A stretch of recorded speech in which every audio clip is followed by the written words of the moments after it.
Hello friends, welcome to my channel. मेरा नाम विकास है और हम सीख रहे हैं इलस्ट्रेटर। ये हमारी इलस्ट्रेटर की क्लास सेकंड है और इस क्लास में भी हम कुछ बेसिक्स सीखेंगे और आगे के टूल्स देखेंगे। क्लास फर्स्ट में हम लोगों ने देखा था अबाउट सिलेक्शन टूल और वर्क स्पेस के बारे में हमने सीखा था कि किस तरह से आप अपना वर्क स्पेस एडजस्ट कर सकते हैं, पैनल्स को किस तरह से यहाँ पर अरेंज करके रख सकते हैं। So let's start. और अगर आप लोगों ने अभी तक मेरे चैनल को सब्सक्राइब नहीं किया है तो प्लीज़ इसे सब्सक्राइब कीजिए।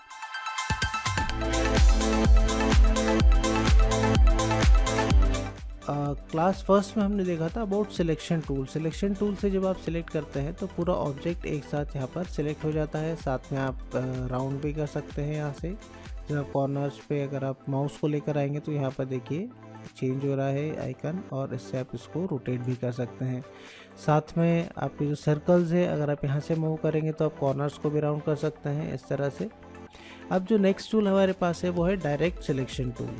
अब डायरेक्ट सिलेक्शन टूल और सिलेक्शन टूल में क्या डिफरेंस होता है? जैसे सिलेक्शन टूल में मैंने अभी बताया कि सिलेक्शन टूल से जब हम सिलेक्ट करते हैं तो पूरा यहाँ पर ऑब्जेक्ट सिलेक्ट हो जाता है, लेकिन अगर हम डायरेक्ट सिलेक्शन टूल से सिलेक्ट करते हैं, फॉर एग्जांपल मैंने इस लाइन को सिलेक्ट किया तो देखिए सिर्फ इसी लाइन में चेंज होगा इस टाइप से। किसी पॉइंट को अगर मैं मूव करता हूँ तो सिर्फ उसी पॉइंट को हम मूव कर सकते हैं। तो इस टाइप से आप ऑब्जेक्ट्स को अच्छे से मैनिपुलेट कर सकते हैं और कुछ नए ऑब्जेक्ट्स यहाँ पर क्रिएट कर सकते हैं इस तरह से। इसी तरह से हम सर्कल के ऊपर यूज़ करके देखते हैं। अब यहाँ से अगर मैं इसको मूव करता हूँ तो देखिए कुछ यहाँ पर हम शेप्स में क्रिएट कर सकते हैं और इस टाइप के शेप्स बना सकते हैं। जिस भी पॉइंट से आप मूव करेंगे उस पर आप यूज़ कर सकते हैं। सेम अब हम पॉलीगॉन टूल के ऊपर भी यूज़ करके देखते हैं इसको। यहाँ से मैं इन नीचे के जितने भी पॉइंट्स हैं उन सभी को यहाँ पर सिलेक्ट कर लेता हूँ डायरेक्ट सिलेक्शन टूल से, और मैंने ऐसे मूव करता हूँ तो देखिए आप कुछ अच्छे शेप्स यहाँ पर क्रिएट कर सकते हैं इजीली। पॉइंट्स को सिलेक्ट करके आप कुछ अच्छा सा बना सकते हैं शेप्स वगैरह। क्लियर। और दूसरी बात इसमें है कि आप यहाँ पर कॉर्नर्स को भी राउंड कर सकते हैं साथ में। ये सभी में आप वर्क कर सकते हैं। जैसे इसमें भी अगर आप करेंगे तो देखिए कॉर्नर्स राउंड हो जाएंगे तो आप काफ़ी अच्छे शेप्स इसके अंदर क्रिएट कर सकते हैं। तो ये आपका डायरेक्ट सिलेक्शन टूल है जिसमें आप ऑब्जेक्ट्स को मैनिपुलेट कर सकते हैं। इंडिविजुअल एंकर पॉइंट्स को आप मूव कर सकते हैं। किसी भी साइड को आप यहाँ पर जब सिलेक्ट करके मूव करेंगे तो आप उसके अंदर एक डायरेक्शन और शेप दे सकते हैं इस टाइप से। और सेम यहाँ पर मैं अगर यूज़ करता हूँ तो मैं अभी इसको डिलीट कर देता हूँ। एक हम और ऑब्जेक्ट यहाँ पर क्रिएट कर लेते हैं। सेम मैंने लिया है यहाँ पर एलिप्स टूल। शिफ्ट के साथ में मैं यहाँ पर बनाऊँगा तो शिफ्ट के साथ में आप देखेंगे कि एक परफेक्ट यहाँ पर सर्कल क्रिएट हो रहा है।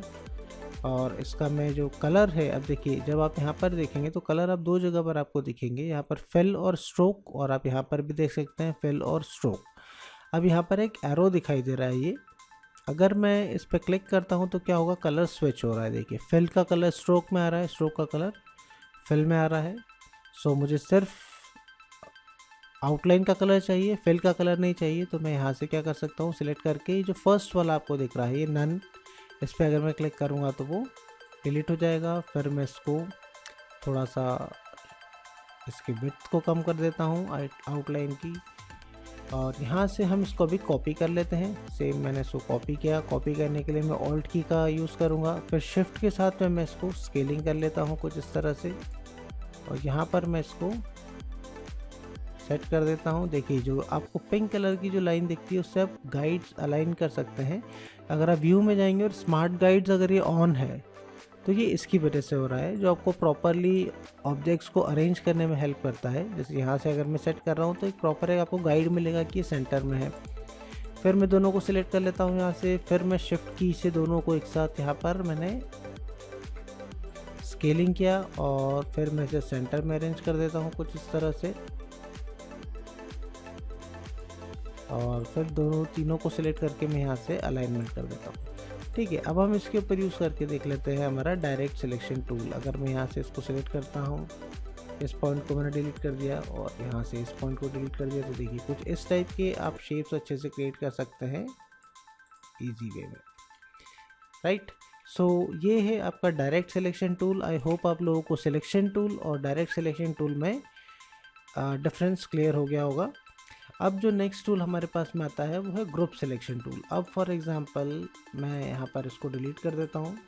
फिर से मैं यहाँ पर एक सर्कल ड्रॉ करता हूँ और कुछ एक और यहाँ पर हम शेप बना लेते हैं। इसी को मैं कॉपी कर लेता हूँ।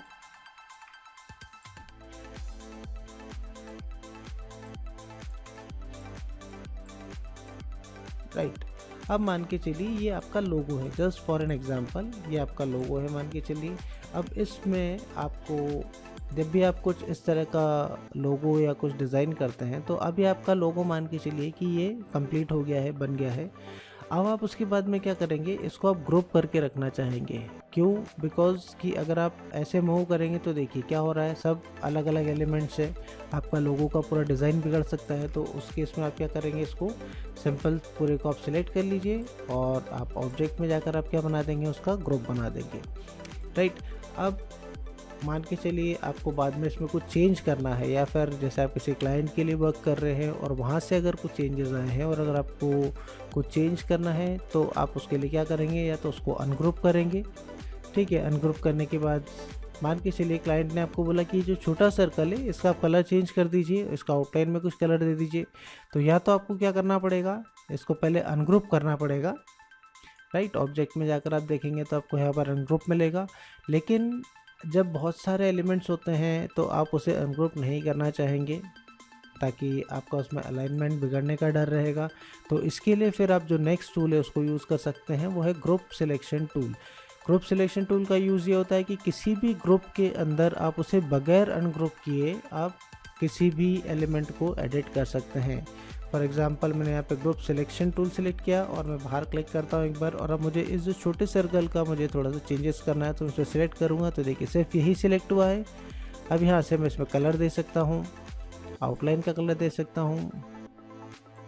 राइट, कुछ इस तरह से कुछ भी आप कलर दे दीजिए और उसके बाद में मैं इसे अगर ट्रांसफॉर्म करूँगा तो ट्रांसफॉर्म भी हम यहाँ से कर सकते हैं, देखिए। राइट, अब आप देखेंगे कि हमने इसको पूरा यहाँ पर एडिट कर दिया है, छोटा वाला जो सर्कल था, लेकिन जो ग्रुप है वो एज इट इज़ है। अगर मैं इसे मूव करके देखता हूँ तो ये एज इट इज़ है। तो ग्रुप सिलेक्शन टूल का ये आपके पास में एडवांटेज रहता है जब आप कुछ बड़ा आर्ट वर्क पे वर्क कर रहे हैं, बहुत सारे एलिमेंट्स होते हैं या इलस्ट्रेशन का कुछ वर्क कर रहे हैं, तो आप अनग्रुप नहीं करना चाहेंगे उसको, क्योंकि वो बहुत ज़्यादा मेसी हो जाएगा नहीं तो उसके लिए आप क्या यूज़ करेंगे फिर, ग्रुप सिलेक्शन टूल को। अब हम यूज़ करेंगे मैजिक फॉन्ट टूल को यहाँ से, और उसका जो शॉर्टकट होता है आप यहाँ देख सकते हैं वो है Y। मैं इसे सेलेक्ट करता हूँ। अब मैजिक फॉन्ट टूल का यूज़ होता है सेम कलर के ऑब्जेक्ट्स, सेम कलर के स्ट्रोक या सेम कलर की स्ट्रोक विड्थ के एलिमेंट या सेम कलर की ओपेसिटी है, सेम कलर के ब्लेंडिंग मोड्स है, इन सब को जब सिलेक्ट करना हो, जैसे किसी आर्ट वर्क में या किसी डिज़ाइन में आपने कुछ बनाया और उसमें एक जैसा कलर आ रहा है कहीं पर, और आपको बाद में लगा नहीं यार ये वाला कलर इसमें अच्छा नहीं लग रहा है, तो हम इसको चेंज कर देते हैं। तो उसके लिए फिर आपके लिए हेल्पफुल रहता है मैजिक फॉन्ट टूल। अब किस तरह से रहता है, सबसे पहले तो आप इसके ऊपर डबल क्लिक कीजिए टूल के ऊपर, तो यहाँ पर एक मैजिक फॉन्ट का डायलॉग बॉक्स ओपन हो जाएगा, और इसे आप विंडो मेन्यू में जाकर भी इसे ओपन कर सकते हैं यहाँ से मैजिक फॉन्ट टूल को। इस तरह से आप यहाँ पर देख सकते हैं सबसे फर्स्ट कौन सा है, यहाँ पर फिल कलर सिलेक्ट है। अगर मैं इस पर क्लिक करता हूँ तो देखिए ये और इसका जो सेम कलर है वो सिलेक्ट हो गया है यहाँ पर। अगर मैं इस पर क्लिक करता हूँ तो देखिए ये दोनों सिलेक्ट हो गए। इस पर क्लिक करता हूँ तो इसका फिल और ये सेम सिलेक्ट हो गए। सेम उसी तरह से नेक्स्ट जो है वो स्ट्रोक कलर है। अगर हम सेम स्ट्रोक कलर के एलिमेंट्स को सिलेक्ट करना चाहते हैं, जैसे मैंने इस पर क्लिक किया तो ये और ये सिलेक्ट हो जाएंगे दोनों। स्ट्रोक वेट जिनका एक जैसा है, वेट मतलब कि विड्थ, ठीक है। तो हम देख सकते हैं यहाँ पर है, अगर मैंने इस पर क्लिक किया तो इन सब के जो स्ट्रोक विड्थ है वो एक जैसा विड्थ है, इसलिए ये सभी यहाँ पर सिलेक्ट हो गए हैं, ठीक है। ओपेसिटी और ब्लेंडिंग मोड हमने अभी यूज़ नहीं किया है, वो हम आगे देखेंगे, ठीक है। सो इस तरह से अगर आपको कुछ सिलेक्ट करना हो एक ही ऑब्जेक्ट में, जैसे आपने इसको सिलेक्ट किया, फिल को मैं सिलेक्ट कर लेता हूँ यहाँ से, इनको मैं बंद कर देता हूँ। फिर से हम बाहर एक बार क्लिक करके इस पर क्लिक किया मैंने। अब आप इसके अंदर चेंजेस कर सकते हैं, देखिए, ठीक है। सिर्फ इन दोनों का कलर चेंज हो गया, उसको आप इजीली एडिट कर सकते हैं। तो कहने का ये मतलब है जब आप कुछ अच्छा कुछ डिज़ाइन बना रहे हैं, कुछ आर्ट वर्क है और उसमें किसी कलर को आपको चेंज करना है, तो फिर आप मैजिक वॉन्ड टूल का यूज़ कर सकते हैं इजीली। सेम कलर के ऑब्जेक्ट्स को सिलेक्ट करके एक साथ उनका आप कलर चेंज कर सकते हैं।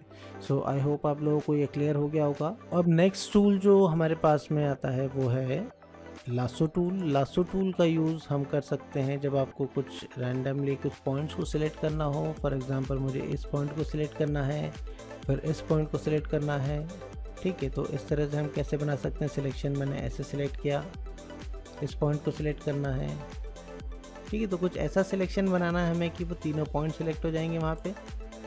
और अब आप इसे डायरेक्ट सिलेक्शन टूल से मूव करके देखिए तो सिर्फ वही पॉइंट मूव होंगे जो हमने सेलेक्ट किए हुए हैं, राइट। बाकी पॉइंट्स आपके वैसे स्टिक रहेंगे। और तो इस टाइप से आप उसको बना के चेंजेस कर सकते हैं, राइट। इंडिविजुअल पॉइंट्स को आपको सिलेक्ट करना हो तो आप उनको यूज़ कर सकते हैं, राइट। और एक और चीज़ मैं आप लोगों को बता दूं कि लास्ट क्लास में जो हमने देखा था यहाँ पर कि जैसे टूल्स जो हैं आपके पास में, जैसे कि पॉलीगॉन टूल है, राइट। पॉलीगॉन टूल को आपने ऐसे कुछ बनाया, और अगर आप एरो कीज़ को यूज़ करते हैं, डाउन और एरो अप और डाउन एरो कीज़ को यूज़ करेंगे तो आप नंबर ऑफ़ साइड्स को यहाँ पर कम और ज़्यादा कर सकते हैं इस टाइप से। सेम आप यही चीज़ स्टार टूल के अंदर भी कर सकते हैं, ठीक है। इस टाइप से सिर्फ एरो कीज़ को आपको मूव करना है अप एंड डाउन में, तो आप देखेंगे कि आप इजीली शेप्स क्रिएट कर सकते हैं वहाँ पे, राइट। देन नेक्स्ट टूल हमारे पास में है यहाँ पर है वो है पेन टूल। अब पेन टूल का यूज़ होता है, ठीक है, पाथ कर्व्स वगैरह बनाने के लिए। सो मैं इसे यहाँ पे यूज़ करता हूँ इस तरह से, ठीक है। अब यहाँ पर देखिए नेक्स्ट जो आपको ये दिखाई दे रहा है, ये कर्व आपको दिखाई दे रहा है, मतलब ये डायरेक्शन बताता है। अगर मैं यहाँ क्लिक करूँगा तो सेम जैसा अभी प्रीव्यू दिख रहा है वैसे ही सेम यहाँ पर शेप बन जाएगा। सेम यहाँ पर ऐसा है इस टाइप से, ठीक है। अब इसमें अगर आपको कुछ इस तरह से यूज़ करना है, इसको हम फिर से ले लेते हैं एक बार पेन टूल को, यहाँ से मैंने बनाया, ठीक है। अब ये कर्व आपको नहीं चाहिए इस टाइप का, आपको स्ट्रेट लाइन चाहिए। तो आप क्या करेंगे, सिंपल नेक्स्ट जो लास्ट पॉइंट था उस पर आप माउस को लेकर आइए। देखिए एंकर लिखा हुआ दिख रहा है, साथ में पेन टूल के नीचे एक एरो आ रहा है छोटा सा, ठीक है। तो आप क्लिक कर दीजिए तो अब देखेंगे आपकी जो कर्व था वो किस में कन्वर्ट हो गया, अब लाइन के अंदर कन्वर्ट हो गया है इस तरह से। तो अब जैसा अब हमने यहाँ पर लाइन बनाई है तो जो नेक्स्ट आपको डायरेक्शन मिलेगा वो कैसा मिलेगा, वो लाइन का ही मिलेगा आपको प्रीव्यू जो दिखेगा, ठीक है। अब मैं यहाँ पे कर्व दे देता हूँ चाहे तो, फिर उसके बाद में आप देखेंगे अब नेक्स्ट जो आपको मिलेगा वापस से कर्व आ गया है। आपको नहीं चाहिए तो आप ब्रेक कर दीजिए इसको, तो वो लाइन में कन्वर्ट हो जाएगा इस टाइप से। फिर आप चाहें तो उसको शेप जैसे भी बनाना चाहें आप ऐसे शेप क्रिएट कर सकते हैं उसमें, ठीक है। तो ये आपका पेन टूल है, इससे आप कुछ अच्छे शेप्स क्रिएट कर सकते हैं। अब इसी में जो नेक्स्ट टूल आता है वो है ऐड एंकर पॉइंट टूल। अगर यहाँ पर ये एंकर पॉइंट्स है, जो अभी आपने पॉइंट्स बनाए इनको क्या बोला जाता है, ये सब एंकर पॉइंट्स है। अब मान लीजिए आपको बीच में कहीं पर और एंकर पॉइंट ऐड करना है तो आप यहाँ पर ऐड करते जाइए with the help of add anchor point tool. उसी के नीचे आ रहा है डिलीट एंकर पॉइंट टूल। आपको किसी पॉइंट को डिलीट करना है, देखिए माइनस आ रहा है उसमें, तो ये पॉइंट्स क्या होते जाएंगे आपके, डिलीट होते जाएंगे इस तरह से, क्लियर। देन लास्ट जो है वो है anchor point tool. Anchor point tool से जैसे यहाँ पर आपको कॉर्नर एक दिख रहा है, अभी ये पॉइंटेड कॉर्नर दिख रहा है। सो अगर मैं इस पे से मूव करता हूँ तो देखिए क्या हो रहा है, वो कर्व के अंदर चेंज हो जाएगा इस टाइप से, ठीक है। ऐसा कर्व आपने क्रिएट किया, अब आप वापस से एक बार क्लिक करेंगे तो क्या होगा, वो पॉइंट के अंदर कन्वर्ट हो जाएगा वो इस टाइप से, ठीक है। तो आप इजीली किसी पॉइंटेड कॉर्नर को आप क्या कर सकते हैं, कर्व के अंदर चेंज कर सकते हैं, या अगर कुछ कर्व है तो आप उसको सिंपली क्लिक करेंगे तो वापस से किस में चेंज हो जाएगा, वो पॉइंटेड कॉर्नर के अंदर चेंज हो जाएगा। सो ये है आपका पेन टूल। अब उसके बाद में जो टूल आ रहा है यहाँ पर वो है कर्वेचर टूल, राइट। अब देखिए कर्वेचर टूल को आप इस तरह से यूज़ कर सकते हैं। एक तो आप उसमें स्ट्रेट लाइन भी बना सकते हैं।